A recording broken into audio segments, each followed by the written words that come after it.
Welcome back to AFT 24/7. We have a man who has worked for over 30 years, editor in chief of IBC 24, the guardian of regional news, Mr. Ravikant Mittal with us. I welcome you, sir. Thank you. Sir so मतलब आपकी जैसी personality देख के मेरे दिमाग में सबसे पहला सवाल यही आता है कि अगर मिस्टर रविकांत मित्तल इतने इयर्स जर्नलिज्म में बिताने के बाद एक प्रोफाउंड जर्नलिस्ट कहलाते हैं, अगर ये सब ना हुआ होता तो रविकांत मित्तल क्या होते? Very interesting question. Yes. मैं एक आईटी इंजीनियर होता। Really? क्योंकि जब मैं कॉलेज में था तो एनआईटी ने पहली बार एक उनका दिव्य ज्योति स्कॉलरशिप निकाला था। उसमें मैंने चला गया था क्योंकि उस समय पता नहीं था करना क्या है, और उसमें मैं सिलेक्ट हो गया था। कोर्स किया मैंने एनआईटी का और मेरे को जॉब मिल गया था कैंपस पे। ओह। मैं केवल एक दिन गया क्योंकि मुझे रूम के अंदर काम नहीं करना था, वो केवल एक डेटा एंट्री और उस समय उस तरह के रोल होते थे। लेकिन चूंकि मैं लिखता था, मैं अपने स्कूल में मैं सिंधिया स्कूल से पढ़ा हुआ हूँ, वहाँ पे मैं साहित्य जो सभा थी एक, उसका मैं प्रेसिडेंट था।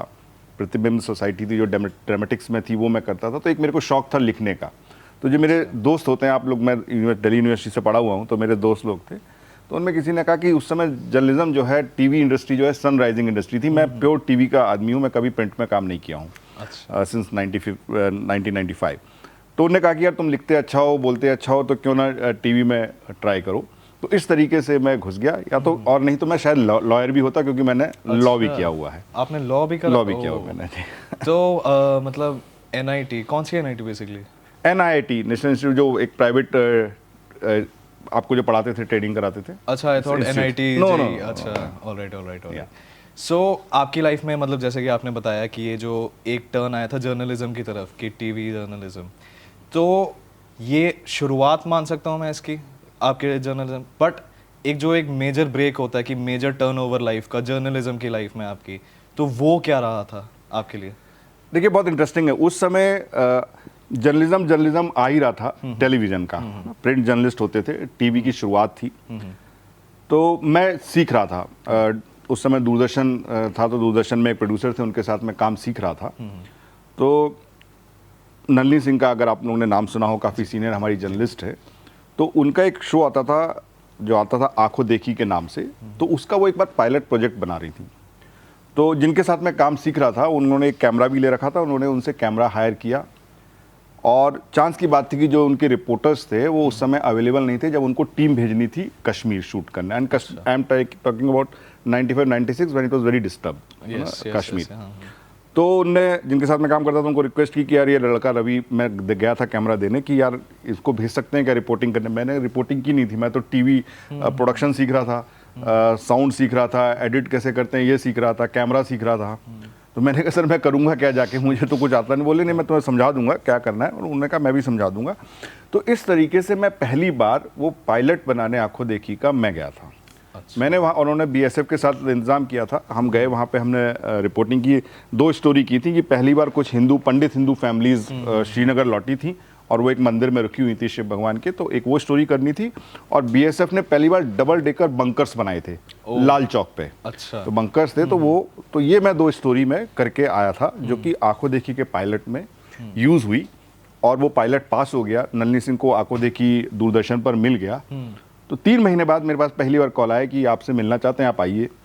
और उन्होंने कहा कि आपने स्टोरी की, उससे पायलट पास हो गया है, तो आप क्या हमारे साथ काम करोगे? तो मैंने कहा जी क्या करना होगा, मैं तो प्रोडक्शन जानता हूँ। बोले यही करना होगा जो आप श्रीनगर से करके आए हैं। अच्छा। तो इस तरीके से मेरे को पहला मौका वहाँ मिला, और मैं जर्नलिस्ट, मतलब आप कह सकते हैं कि मैं जर्नलिस्ट बन गया। Very nice. तो इसके बाद ये मतलब मेजरली नोन IBC 24 में आपका कन्वर्जन कैसे हुआ, आप उसमें कैसे इन्वॉल्व हुए?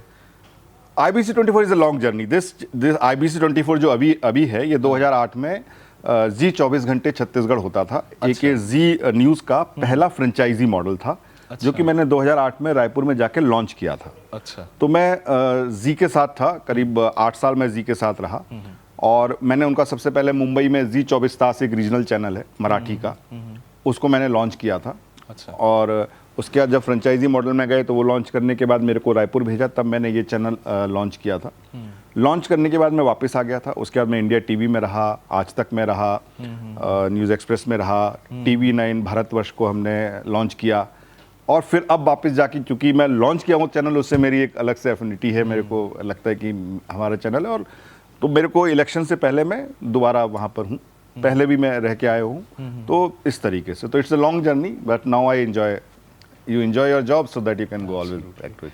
सर तो मतलब जैसे कि IBC 24 एक रीजनल चैनल है, तो एक इतनी हाई पोस्ट पे रहने के बाद तो आपको पॉलिटिकल प्रेशर से आप कैसे डील करते हैं? मतलब ऑब्वियसली रीजनल न्यूज़ के लिए छत्तीसगढ़ में बेसिकली, तो एक सीनियर पोस्ट पे होने के बावजूद आई बिलीव आप पे पॉलिटिकल प्रेशर बहुत ज़्यादा आता होगा, तो चैनल छत्तीसगढ़ मध्य प्रदेश दोनों जी, जी, स्टेट जी, का है, छत्तीसगढ़, MPCG है, जी। तो देखिए पॉलिटिकल प्रेशर जहाँ तक है, मेरा एक सिंपल सा प्रोसीजर है कि जो मेरे प्रमोटर्स हैं, देखिए क्योंकि रीजनल चैनल है, उनकी अपने रीजनल कंपल्शंस हैं और एक उनका बिजनेस ग्रुप है, तो कई चीज़ ऐसी है कि जो स्टोरीज हम करते हैं वो, मैंने एक प्रिंसिपल बना रखा है बहुत सिंपल सा, कि मैं किसी पॉलिटिशियन की कॉल नहीं लेता। अच्छा। मैं किसी पॉलिटिशियन की कॉल नहीं लेता। वो लोग, जब मैं कॉल नहीं लेता तो वो प्रमोटर्स को कॉल करते हैं, वो उनसे कहते हैं, तब तक मैं अपनी स्टोरीज चला चुका होता हूँ 2-3 बार, जब तक मेरे पास कॉल मेरे तक पहुँचता है, I have already done my job. तो हम कभी इस तरह से स्टोरीज रोकते नहीं है। एक प्रिंसिपल है कि भाई अगर आपको काम करना है, देखिए अगर स्टोरी कुछ रुकनी है या नहीं चलनी है, या वैसे जनरली ऐसा बहुत ज़्यादा होता नहीं है। अच्छा।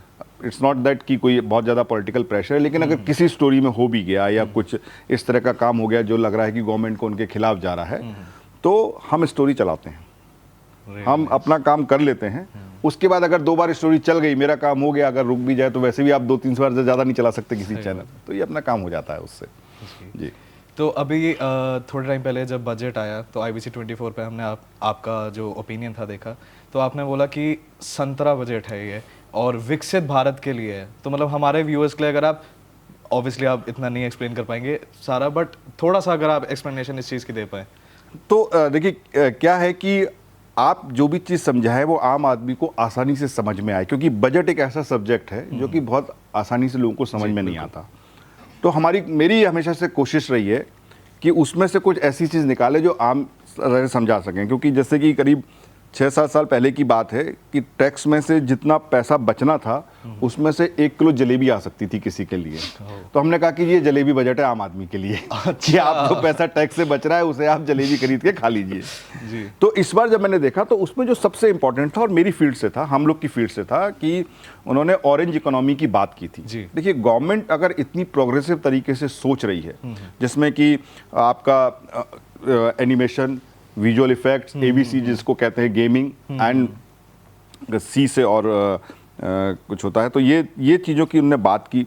15,500 इंस्टीट्यूट में एक उन्होंने लैब बनाने की बात की, जिसमें 15,000 स्कूल हैं, 500 कॉलेजेस हैं, जिसमें आपका कॉलेज भी लीड ले सकता है। तो मैंने कहा कि अगर ये चीज़ें हैं तो हम इसको सबसे ज़्यादा हाईलाइट करें, क्योंकि जो आने वाली जनरेशन है या जो इस चीज़ को समझती है, जो ऑरेंज इकोनॉमी जो आप लोग की जनरेशन है उसको ज़्यादा बेहतर समझते हैं। आप लोग कंटेंट क्रिएटर हैं, आप लोग क्रिएटिव हैं, आप गेमिंग में हैं, आप विजुअल इफेक्ट्स में हैं, एनिमेशन में आप लोग काम कर रहे हैं। मेरी फील्ड से जुड़ा हुआ था, तो मैंने कहा कि मैं इस टेक से लूँगा।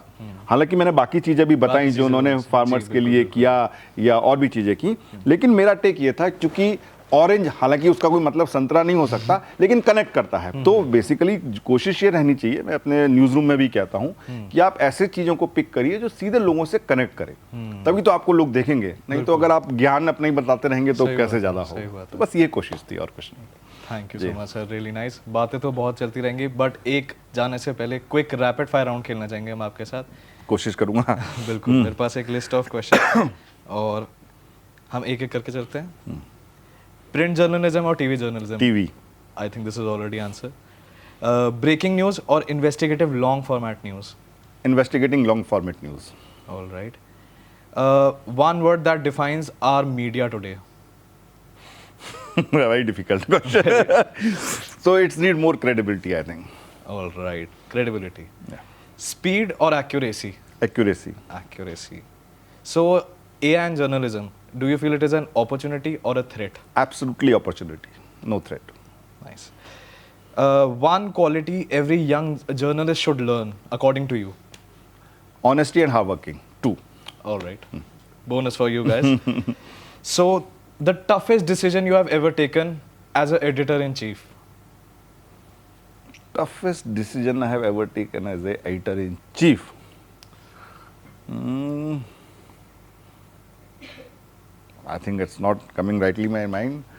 I mean this is a man मतलब आपने इतने टफ डिसीजंस लिए होंगे कि अब एक नहीं बता Basically, सकता. yes. I'm really sorry about this. नहीं I'm not नहीं coming in absolutely mind. we'll move on. Yeah. So ending it, neutrality in journalism idealistic है ये कि अचीवेबल है?